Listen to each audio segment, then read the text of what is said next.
Hello friends, welcome to கோம்ஸின் சமையல் உலகம். இன்றைக்கி நம்ம சேனலில் நம்ம பார்க்க போகிற ரெசிபி பாகற்காய் பொரியல். நாம் எல்லாருக்குமே தெரியும் பாகற்காய் ரொம்ப கசக்கும் அப்படின்னு, அதனால நாம் அதிகமாக சாப்பாட்டில் எடுத்துக்க மாட்டோம். ஆனால் பாகற்காயை நம்ம வாரத்தில் ஒரு நாள் கண்டிப்பாக எடுத்துக்கணும். இந்த மாதிரி பொரியல் செஞ்சு சாப்பிட்டோம் அப்படின்னா கண்டிப்பாக வாரத்தில் ஒரு நாள் எடுத்துக்கலாம். ஏன்னா இது அவ்வளோ டேஸ்டியாக இருக்கும். இப்போது இந்த டேஸ்டியான பாகற்காய் பொரியல் எப்படி பண்ணலான்னு பார்க்கலாம். ஒரு கடாயை ஸ்டவ்வில் வச்சுருக்கேன். கடாய் கொஞ்சம் ஹீட் ஆகட்டும். கடாய் ஹீட் ஆனதும் இதில் 2 டீஸ்பூன் எண்ணெய் சேர்த்துக்கிறேன். நான் சன்ஃப்ளவர் ஆயில் தான் சேர்க்குறேன். எண்ணெய் சூடானதும் இதில் 1 டீஸ்பூன் கடுகு,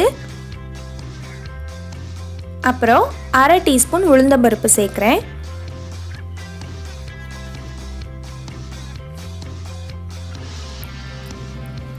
கடுகு பொரிஞ்சு உளுந்தம்பருப்பு கலர் சேஞ்ச் ஆனதும் இதில் ஒரு கொத்து கருவேப்பிலை இலை சேர்க்குறேன்.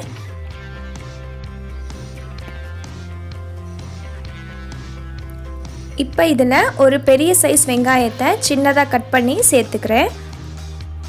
இந்த பொரியலுக்கு கொஞ்சம் வெங்காயம் ஜாஸ்தி இருந்துச்சுன்னா பாகக்காவோட கசப்பு டேஸ்ட் கொஞ்சம் கம்மியாகும். அதனால வெங்காயம் கொஞ்சம் ஜாஸ்தி சேர்த்துக்கணும். வெங்காயம் லைட்டாக வதங்கினதும் இதில் கட் பண்ணி வச்சுருக்கிற பாகக்காவை சேர்த்துடலாம். நான் பாகக்காவோட விதையெல்லாம் எடுத்துட்டு கட் பண்ணி வச்சுருக்கேன். வெங்காயம் ரொம்ப வதங்கணும்னு அவசியம் இல்லை, ஏன்னா பாகக்காவையும் சேர்த்து நம்ம வதக்க தான் போகிறோம். பாகக்காவை இந்த மாதிரி ஸ்லைசஸாக கட் பண்ணால் வதங்குறதுக்கு கொஞ்சம் ஈஸியாக இருக்கும். இப்போது இதை நல்லா வதக்கிடலாம். இந்த பொரியலில் தண்ணி எதுவுமே சேர்க்க போகிறதில்ல.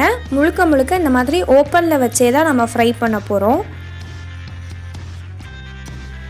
ஒரு 2 நிமிஷம் பாகக்காய் வதங்கினதும் இதில் 1/4 டீஸ்பூன் மஞ்சள் தூள், அப்புறமா காரத்துக்கு ஏற்ப மிளகாய் தூள், நான் இன்றைக்கி 3/4 டீஸ்பூன் எடுத்திருக்கேன். அப்புறமா தேவையான அளவு உப்பு எல்லாத்தையும் சேர்த்துட்டு அப்படியே வதக்க ஆரம்பிச்சிடலாம். பொரியல் வதங்கும் போதே நம்ம சேர்த்துருக்கிற மஞ்சள் தூள் மிளகாய் தூளோட பச்சை வாசனையெல்லாம் கம்ப்ளீட்டாக போயிடும். இப்படி ஒரு 5 நிமிஷம் வதங்கட்டும். இப்போது ஒரு 5 நிமிஷம் வதங்கியிருக்கு. பாகக்காய் பாதி அளவுக்கு வெந்துருச்சு. நாம் எல்லாருமே நினைப்போம் இந்த மாதிரி ஓப்பனில் வச்சு நம்ம ஃப்ரை பண்ணும்போது நான்ஸ்டிக் தவாவாக இருந்துச்சு அப்படின்னா நம்ம எண்ணெய் அதிகமாக சேர்க்க வேண்டாம், நல்லா ரொம்ப நேரம் நம்மளால் வதக்க முடியும், அடி பிடிக்காமல் இருக்கும் அப்படின்னு நினைப்போம். ஆனால் இந்த மாதிரி இரும்பு கடாயிலையும் கொஞ்சமாக எண்ணெய் ஊற்றி நாம் வதக்கும்போது அடி பிடிக்காமல் நல்லா வரும். இப்போ பாகக்காய் 90% வந்துருச்சு. இந்த ஸ்டேஜில் ஒரு 1 டீஸ்பூன் சுகர் சேர்த்துக்கிறேன். இந்த மாதிரி சுகர் சேர்த்து நாம் ஃப்ரை பண்ணும்போது அந்த சுகர் கேரமலைஸ் ஆகி நம்ம பாகக்காவும் லைட்டாக ப்ரௌன் கலரில் ஆக ஆரம்பிக்கும். அது சாப்பிடும்போது சூப்பராக இருக்கும். பாகக்காய் நல்லா வெந்ததுக்கு அப்புறமாட்டி தான் சுகர் சேர்க்கணும். நம்ம பாகக்காய் வேகிறதுக்கு முன்னாடியே சுகர் சேர்த்து நம்ம ரொம்ப நேரம் சுகரையும் சேர்த்து வதக்கிட்டோம் அப்படின்னா அந்த கேரமலைஸ் ஆனதும் சேர்ந்து ஒரு கசப்பு டேஸ்ட்டு வர ஆரம்பிச்சிரும். இப்போ பார்த்திங்கன்னா உங்களுக்கே டிஃப்ரென்ஸ் தெரியும். பாகக்காய் நல்லா ப்ரௌன் ஆகியிருக்கு. அதில் நம்ம சுகர் சேர்த்ததுனால அந்த கசப்பு டேஸ்ட்டும் கொஞ்சம் கம்மியாக ஃபீல் ஆகும் நமக்கு சாப்பிடும்போது. இந்த நல்ல கோல்டன் ப்ரௌனில் வர்றதுனால டேஸ்ட்டும் ரொம்ப சூப்பராக இருக்கும். எங்கள் வீட்டில் எப்போதுமே எங்கள் அம்மா இந்த மாதிரி தான் ஃப்ரை பண்ணி கொடுப்பாங்க.